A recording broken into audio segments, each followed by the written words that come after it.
We return here as we dive into another mailbag, answering your questions with a very special guest next year on Locked On Ravens. You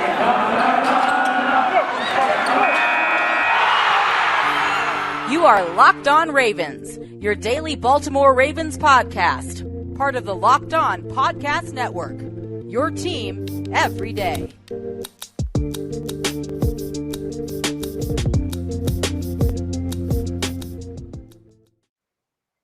And we returned here with another episode of Locked On Ravens. I am your host, Kevin Oestreicher of Ravens Wire, and we return here with a midweek edition episode. And back with us today is Cole Jackson as we dive into your mailbag questions. Cole, the Ravens winning a 19-17 thriller against the Detroit Lions on the leg of Justin Tucker as he played hero in this one.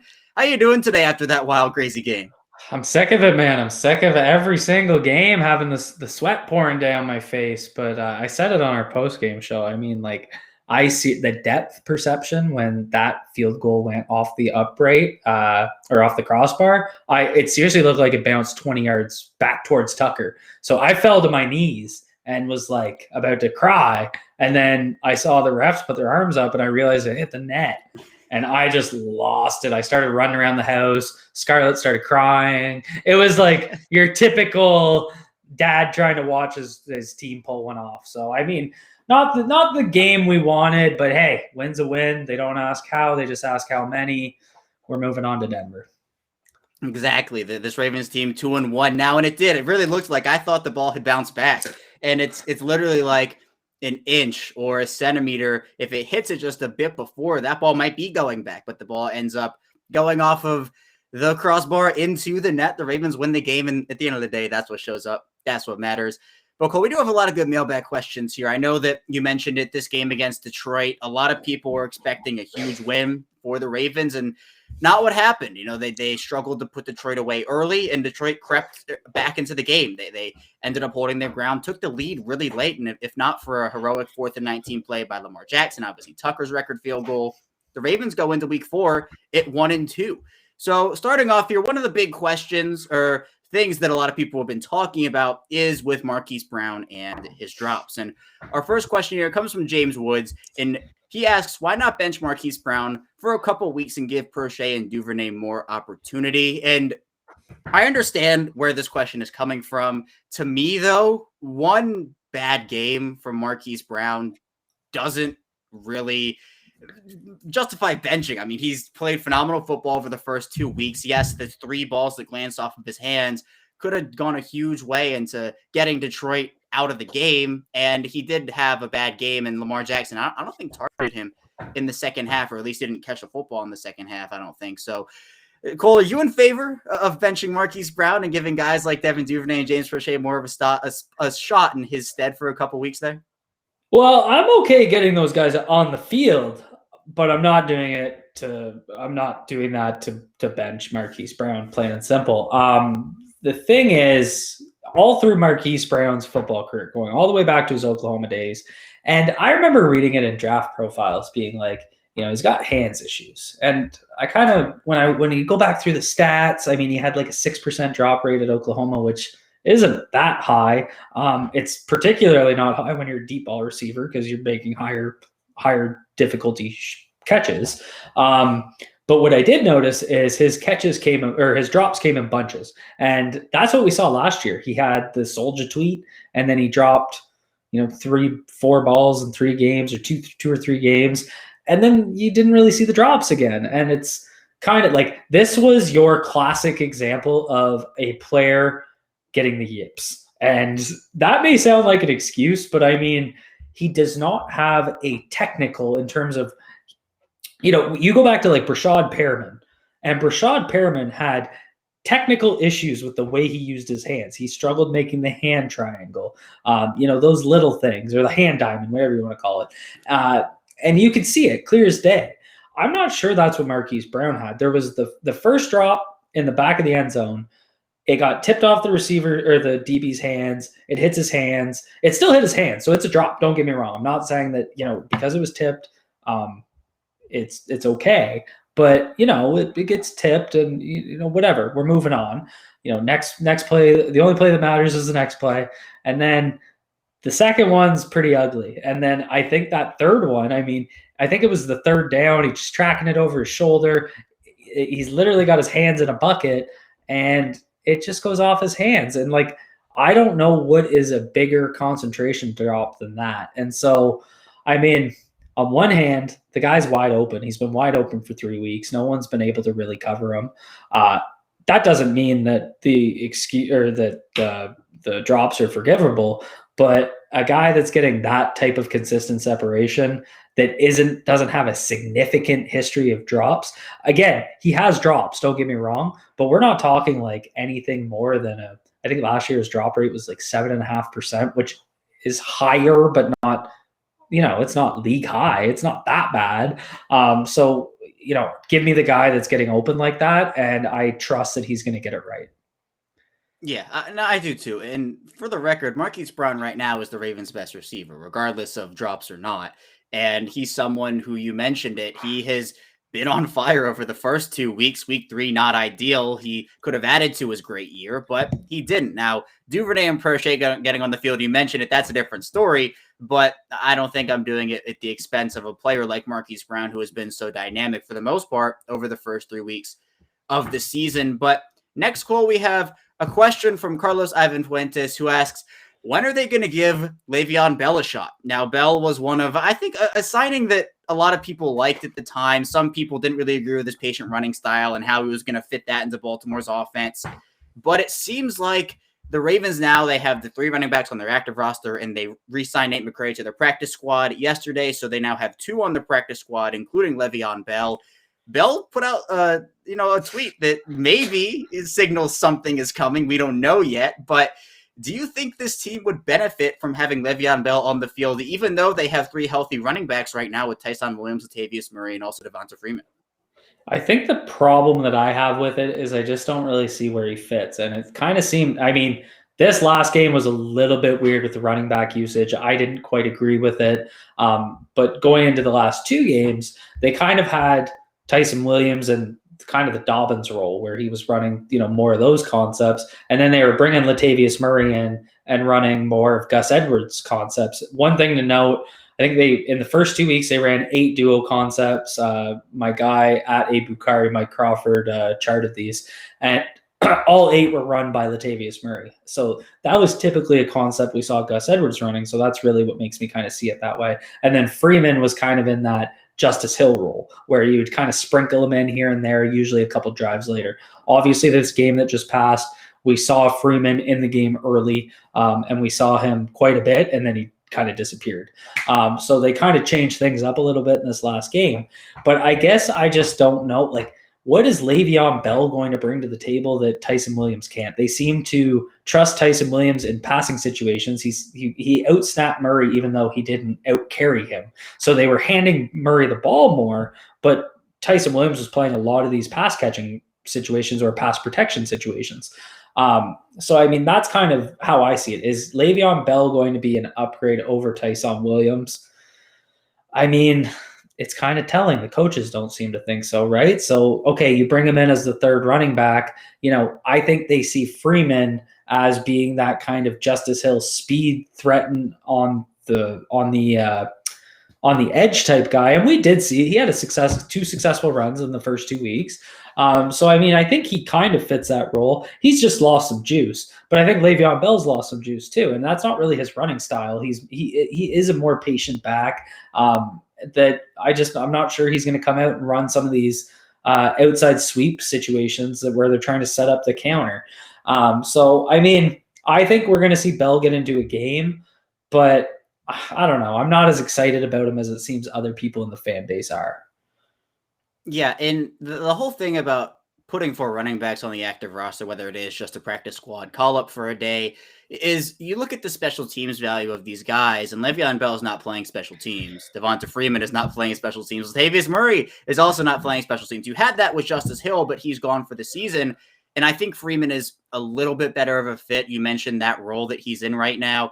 And Bell, he's a talented back, and a lot of people have started to say, oh, he's looking good in practice, this, that, and the other. But is it worth, or can they afford to keep 4 running backs on this roster right now? They have a bunch of spots open, but I assume most of those are going to go to guys who are on injured reserve and going to come back, such as Rashad Bateman and Miles Boykin and Nick Boyle and whoever. So it could be just like a game day call up for one game, and we'll see how it works. But keeping them on the active roster for the full 16 games or 17 games, at least, unless there's another injury, like keeping on the practice squad is fine. And even McCrary on there too. Like if a running back injury happens, you have 2 solid options, and Bell's a nice veteran. But for now, I don't see where he fits, but this Ravens team has found fits for people that we had no idea could fit so well. So maybe it'll turn into a good thing. But for now, I'm not entirely sure when Bell's time would come in Baltimore, although his tweet could suggest is coming sooner rather than later. We're going to head into our first break. When we get back here, though, we're going to be continuing our mailbag, diving into more questions. So stay tuned for that. But we're back and better than ever. All eyes are on the gridiron. His teams are back on to start another football season. As always, BetOnline is your number one spot for all the pro and college football action this season. With a new updated site and interface, even more odds, props, and contests, BetOnline AG continues to be the number one source for everything football. Head to the website or use your mobile device 2 signups today to receive your 100% welcome bonus. That's double your initial deposit just for signing up. Don't forget to use promo code NFL100. From football, basketball, boxing, right to your favorite Vegas casino games. Don't wait to take advantage of all the amazing offers available for the 2021 season. BetOnline, the fastest and easiest way to bet on all your favorite sports. BetOnline, your online sportsbook experts.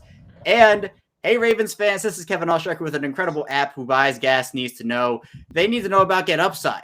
Everybody is making so much money and cash back on their gas. Just download the free Get Upside app in the App Store or Google Play right now and use promo code TOUCHDOWN and get a bonus 25 cents per gallon on your first fill-up. That's up to 50 cents cash back. Don't pay full price at the pump anymore. Get cash back using Get Upside. Just download the app for free and use promo code TOUCHDOWN to get up to 50 cents a gallon cash back on your first tank. Some people who drive a lot are making as much as $200 to $300 a month in cash back, and there's no catch. The cash back gets added right to your account. You can cash out anytime to your bank account, PayPal, or an e-gift card for Amazon and other brands. Just download the free Get Upside app and use promo code TOUCHDOWN to get up to 50 cents a gallon cash back on your first tank.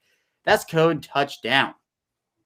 And we are back, our second segment here of this Wednesday edition of Locked On Ravens. Kevin Oestreicher still here with Cole Jackson. And Cole, I saved this one for the second segment for you. Let's talk about this offensive line, because there have been, obviously the injuries, Ronnie Stanley, Tyree Phillips, not been ideal, but there have been some really, really nice positives. One of them being Bradley Bozeman. And so we have I'll split this up into 2 parts here from Be More Finest. We'll talk about the offensive line here, and then next we'll talk about the defense a little bit.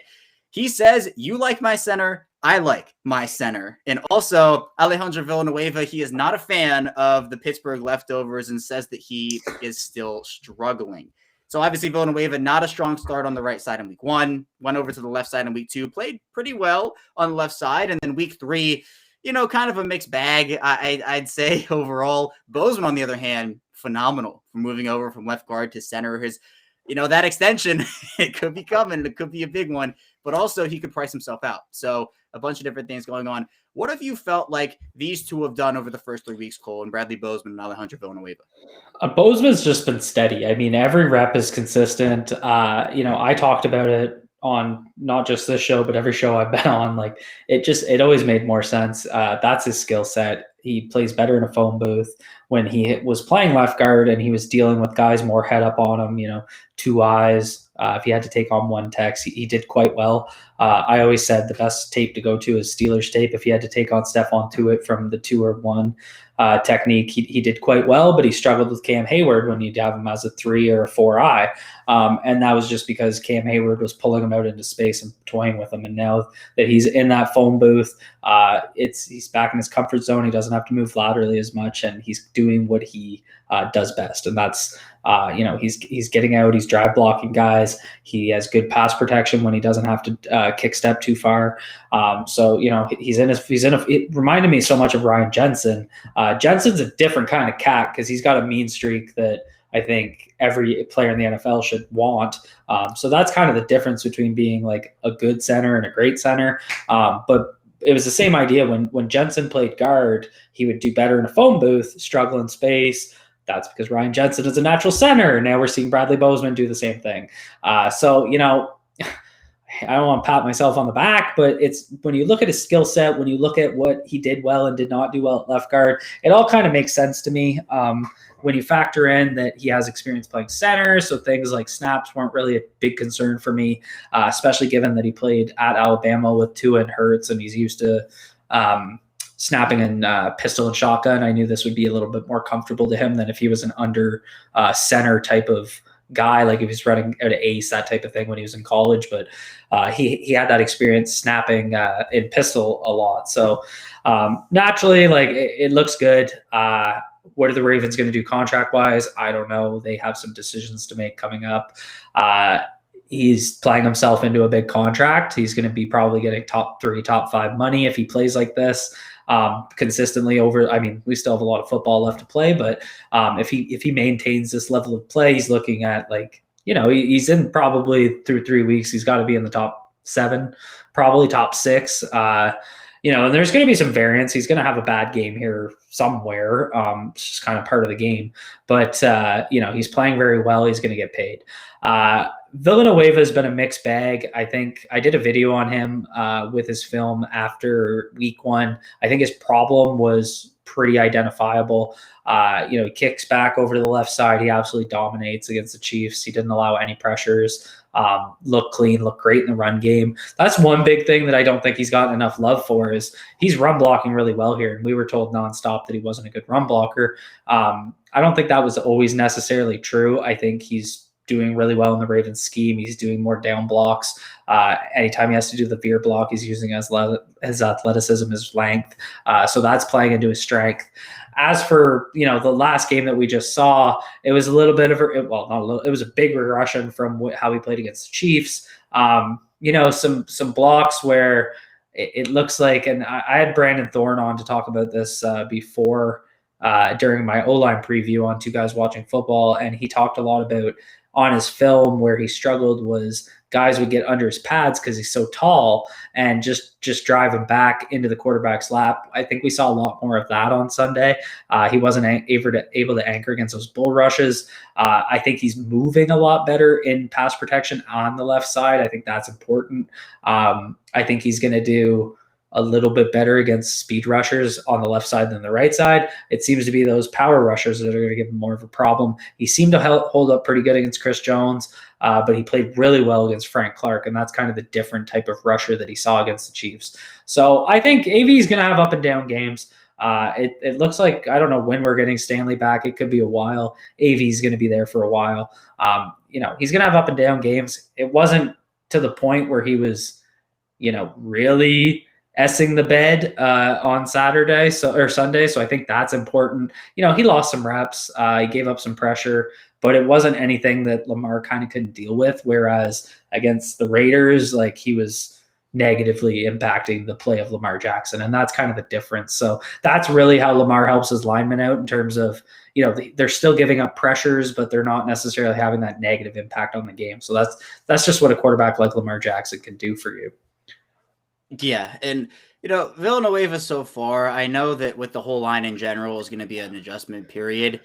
I just think with everybody who his coming to this team right now, the offensive line, there have been a lot of new faces, a lot of rotations that have already had to happen through 2 weeks. And so it's an adjustment period. I thought Bozeman has played well, all things considered there. And Villanueva, trading to play on the right side, they have to go back to the left side, which, he's better there anyway, it seems like. But the offensive line has played, I think, admirably after the week 1 game, because the week 1 game was not great at all. But sticking here with Be More Finest, he is not also happy with Patrick Queen kind of moving away from the offensive line. Queen is someone who he's not very happy with. And also he says Denver is a good test, but are they ready for Lamar because he is not a rookie starter? And so, yeah, Patrick Queen, I think it's been a subject of a lot of the tackling criticisms. It's not just him. The tackling for the Ravens on Sunday against Detroit as a team was not good. Tyus Bowser's in that conversation. A couple other guys are in that conversation. But I know people have been expecting a lot out of Patrick Queen, and he's been an up-and-down player, whereas I think a lot of people want him to just be an all-pro all of a sudden. Where for him, it's going to take a little bit of time. He is still getting washed out of plays a little bit, sometimes plays too fast for his own good. But he's still a player who's providing some positive stuff for this team. And then I agree. I think, Denver's a really tough test, but their schedule has been a bit on the easier side. Now they still are 3-0 football team. You can't take that lightly. But Cole, how are you feeling about Patrick Queen, and how are you feeling about this Denver game that's coming up? I think, I mean, to give him credit, one thing Patrick Queen's doing this year is reading the field a lot better. He looks a lot more fluid, a lot like he's kind of hitting his spots better in pass or in zone coverage. He's also getting to the ball better. It's just finishing, and that's going to come. I think a lot of it's mindset. You go back to that. It was week 2. Darrell Williams splits out wide. Queen follows him. Mahomes just dropped. I think Queen gave him a 6-7 yard cushion, and Mahomes just took it and flung it right out to him. And he kind of had that one-on-one, and he just Williams just kind of runs through Queen's outside shoulder into the sideline, gains 8 yards. And it's just you just got to close on them and make the tackle. And, a lot of that's mindset. It's, let's go out there and let's bang some bodies. I think he just needs to get locked in a room with Malik Harrison, and Malik Harrison's aggressiveness can rub off on him. So, I mean, there are times where his form looks bad. Sometimes he looks like a heat-seeking missile where he's just kind of flying into his tackle, and he's, sometimes it's just better to wrap up, and maybe it doesn't look as pretty, but it gets the job done. There was that one play, he got to Williams right on the line of scrimmage and took him down, and it was, it looked a little ugly, but he wraps him up, he holds him to a gain of 1, and, sometimes that's the better play than trying to make the highlight tackle. And so I think he just needs to slow down getting into his contact point. I think the other thing was, I think Swift ripped off 2 big runs on missed tackles on Sunday, and so it kind of stuck out more. I saw PFF only charge him with 2 total missed tackles, though. So, it wasn't that it was necessarily happening every drive. I think it happened at high leverage moments, and that really sticks in our brains. So I think Queen will be all right. I think I'm encouraged that he's seeing the game better. This isn't an Arthur Brown situation where the dude just can't play football. And he can't it kind of reminded me of Cam Correa too, where Correa his mind couldn't catch up to the speed of the game. Queen's processing better. He's playing faster. It just comes down to finishing plays. Yeah, it does. And kind of sticking with that topical, I'm actually going to combine 2 of these questions. One from Perennial Cynic and the other from Drayton Jackson. And the questions: why does this defense struggle to wrap up when tackling is extremely frustrating? And 2, when are we going to make Malik Harrison our top inside linebacker instead of Patrick Queen?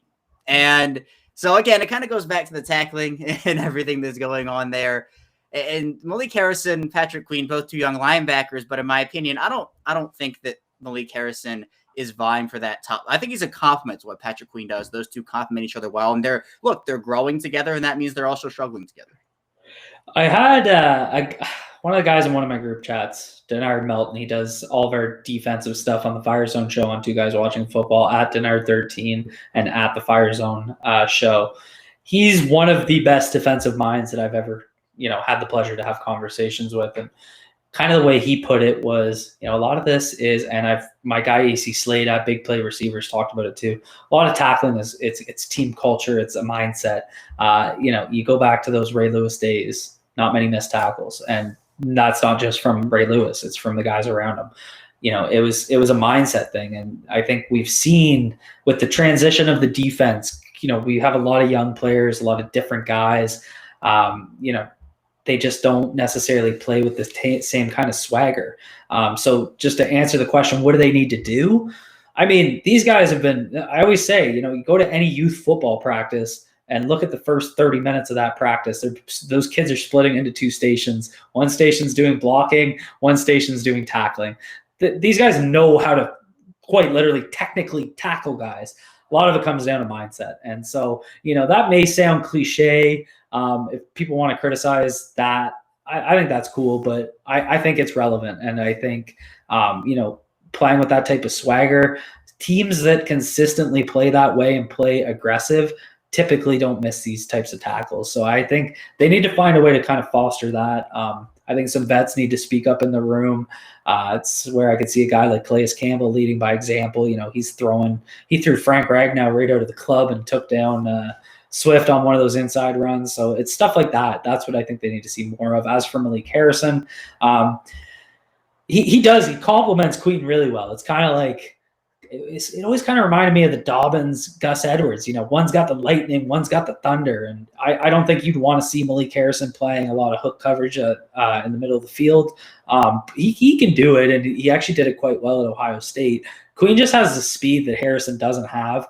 And I think if Queen can figure out the finishing piece, I think he's going to turn into one heck of a linebacker. So I'd rather play them together. I'd rather play, Mike and Will, and put them in those roles and keep complimenting one another. Yeah, I think they're a good duo. And I know, again, a lot of people want to see the production and the mistakes get cut down a lot. But, these are second-year guys. They're still learning. And I think with time, the duo will be able to flourish together. Although, both are struggling with things. I'm not going to sugarcoat that. But the two also still provide a lot of positives and still complement each other really, really well. We're going to head into our final break, though. When we get back, we'll be rounding out our mailbag. So stay tuned for that. But this week, there's a limited time edition flavor at Built Bar, and that is cookie dough chunk. What's your favorite Built Bar flavor? Did you know Built Bar has 9 delicious flavors, including coconut, almond, raspberry, mint brownie, and salted caramel? Not only are Built Bar flavors the best tasting, but they're healthy too. Order today and get that raspberry or mint brownie or whatever you like. So go to BuiltBar.com and use promo code LOCKED15 and you'll get 15% off your order. Use promo code LOCKED15 for 15% off at BuiltBar.com. And we return our final segment of this mailbag edition of Locked On Ravens. Kevin Allstriker still here with Cole Jackson. And Cole, let's dive into these final 2 mailbag questions that we have here. And the first one, it comes from Token BK1, who asks, how worried should the Ravens be about Stanley's ankle? Because it sounds like the surgery wasn't 100% successful and he has a large contract. Ronnie Stanley has been a pretty big conversational piece over these past couple of weeks. Did not look 100% in week 1 against the Raiders. He has been out for the past 2 weeks and seems like it could be a lot longer than that. And the Ravens will have to roll with Villanueva on the left side, Macari on the right side, and just kind of go with that. So, Cole, how concerned are you about Stanley's ankle and kind of his timetable to return, and even if he can return back to what his level was before the injury? I'm definitely concerned. I think I don't know about anyone else, but when I went back and looked at the news release when he got injured, I don't remember it being a dislocation. So when I kind of went back and I was like, okay, what was his injury? I thought he just broke his ankle. Isn't this easy? And then you look and it was a fracture and a dislocation. So those dislocations can be funky, right? You're talking about nerve damage. You're talking about trying to reset his ankle. Offensive linemen, especially tackles. All linemen, but especially tackles, they're planting on those feet. Anytime you take, I don't know which, I think it's his left ankle. So anytime he takes a kick step and he plants his left foot as he kicks back, that's putting a lot of pressure on your ankle. We talk a lot in the scouting community about ankle, hip, knee flexion. So it's significant. Your ankles are very important. I'm concerned. I am concerned because I really thought this would be – I thought he'd come out, start the year slow. I think I talked about it after week 1. I was like, yeah, he had a bad game, but, he's just got to get his feet under him and get his feel back, whatever. But the fact that he came right back out and he's not practicing now, that tells me something's going on. I worry about dislocation. I worry about nerve damage. I obviously am not a doctor. I'm not going to pretend to be, but those are definitely the big concerns with the ankle. I also don't really know what's going on. Like we haven't heard anything, but hearing that he's going for more testing, that's not what you want to hear. If it was kind of one of those things where we're talking 1 to 2 weeks, why would he be going to get, tests done on his ankle? So I think it's going to be a while before we see Stanley back out there. Yeah, all signs are kind of pointing to that, honestly, Cole. And it's unfortunate because, he's gone through such an extensive rehab and then he just got out there against Las Vegas. And I agree. I said it might take a couple weeks for Ronnie Stanley to get back to what I think we knew he was and what he was before the injury. But now there's so many unknowns in this. It's tough not to speculate, but it's best not to speculate because there are so many things that can happen. And this could be just all right. He's going to be placed on short-term IR, or we just might not see him again for this year. So there are a lot of things, a lot of timetables that could be put out there, but I think we'll probably know a bit more. Who knows when, but hopefully soon. But our final question here, Cole, it comes from Chris Giddle, and he asks, why does John Harbaugh put young offensive skill players in the doghouse Tyson Williams is the best back in the room, yet we are giving the brunt of the work to Latavius Murray. I'm telling you, the only chance an offensive skill player gets a chance on this team is if they are a first-round pick. And honestly, Cole, sometimes it takes a little more than being a first-round pick with these rookies with John Harbaugh. I mean, let's go back. Let's take J.K. Dobbins, for example. Last year, six games, he had 25 carries. He was ripping off 37-yard runs and like 40-yard runs, and the Ravens still weren't giving him work. He had to really go out there and prove it. The running back splits, to me, didn't really make a ton of sense. Tyson Williams comes into this game averaging 6.5 yards per carry, only gets 5. So the Lions were definitely playing the run, but still, Latavius Murray, 7 carries. Lamar Jackson, 7 carries. Freeman also got a couple in there. Why is it that the Ravens sometimes don't give a lot of work to talented offensive skill playmakers, even though sometimes they are producing at a high level? Yeah, I think the big thing is trust, and you want it when you're putting the ball in a guy's hands, you want to be able to trust that they're going to hold on to it. And I think because Duvernay returned it for a touchdown, we're not really thinking about it too much. But how different is that Chiefs game if that Tyson Williams ball is a turnover? And he also had the fumble out of bounds in week 1. Is that the approach I take last week? No, but at the same time, like Tyson Williams did lead the team in snaps for running backs with 29.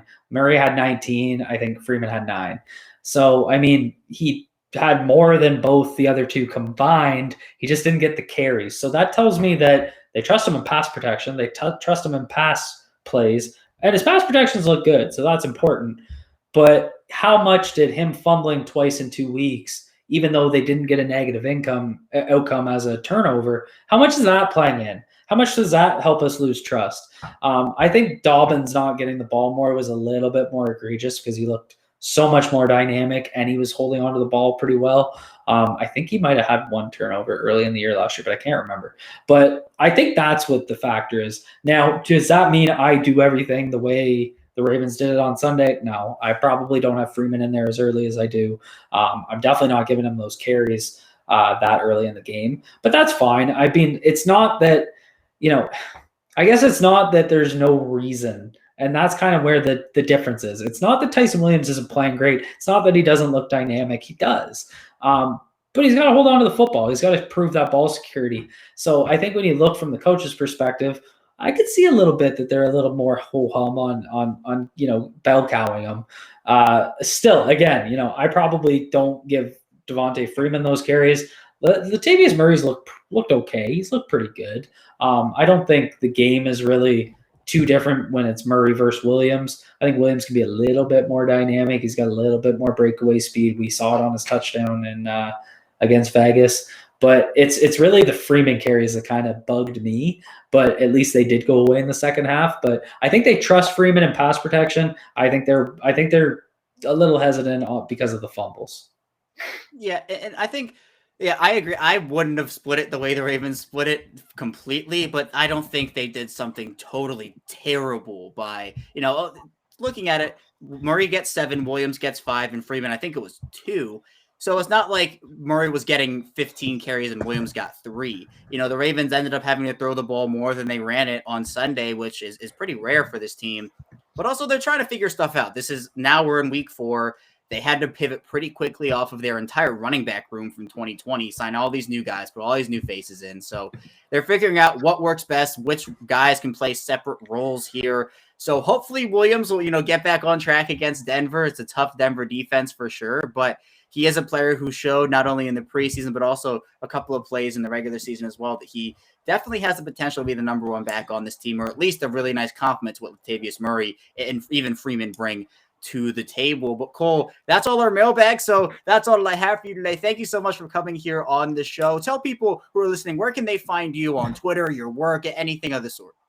At Cole Jackson FB, and you can catch us over at Two Guys Watching Football on YouTube for we're doing podcasts, we're doing film breakdowns. I'll be doing a film room coming out Wednesday morning at 10 a.m. on the Ravens' failures on third down. So go check that out. I think it's going to be interesting to see some of the different themes. So that's over at Two Guys Watching Football on YouTube. Awesome. Yeah, be sure to check out Cole's work. The Ravens 1 for 10 on third down. on Sunday. So not a great day on third down. So if you want to know what went wrong, be sure to check out Cole's work over there. But that's all I have for you today here on Locked On Ravens. When we get back tomorrow, we'll be diving into crossover Thursday with Locked On Broncos. So stay tuned for that, and I will see you tomorrow.